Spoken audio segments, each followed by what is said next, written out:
Physics 1 পরীক্ষাতে এই কোশ্চেনটি কিন্তু অতি সংক্ষিপ্ততে বারবারই আসে। তো আমরা একটু সহজে বোঝানোর চেষ্টা করবো যাতে তুমি খুব সহজ উত্তরটা লিখতে পারো।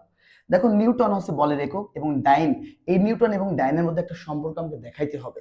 তো তোমরা জানো যে এফ সমান সমান এম এ তোমরা একটা সূত্র পড়ছো, তোমাদের মনে আছে কি? তো দেখো, এই যে এফ মানে বল, বলের একক কিন্তু নিউটন, এটা তোমরা জানো। তাহলে বলের একক যদি নিউটন হয় আমি লিখতে পারি 1 নিউটন, তাই না, সমান সমান লিখতে পারি এম, এম মানে হচ্ছে ভর, এম মানে কি ভর, ভরের একক কি বলতো কেজি, তাহলে আমি লিখতে পারি 1, ঠিক আছে, কেজি ইনটু ত্বরণের একক কি বলতো, ত্বরণের একক আছে এম এস ইনভার্স 2, আমি লিখতে পারি 1 এম এস ইনভার্স 2। এই একক দুটো আমরা খুব সহজে লিখতে পারি, তাই না? এখন তোমার জানা লাগবে 1 কেজিকে ভাঙলে কত গ্রাম হয়।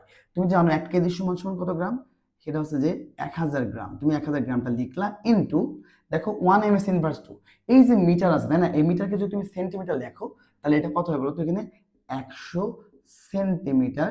লেখার পরে এস ভার্স 2 তুমি এখানে লিখবে। এটা লেখার পরে দেখো তো এটাকে তুমি কি লিখতে পারো, এটা লিখতে পারো 10 কিউ গ্রাম, আর এটাকে লিখতে পারো বলতো 10 স্কোয়ার সেন্টিমিটার, লিখে এস ভার্স 2 লিখলা।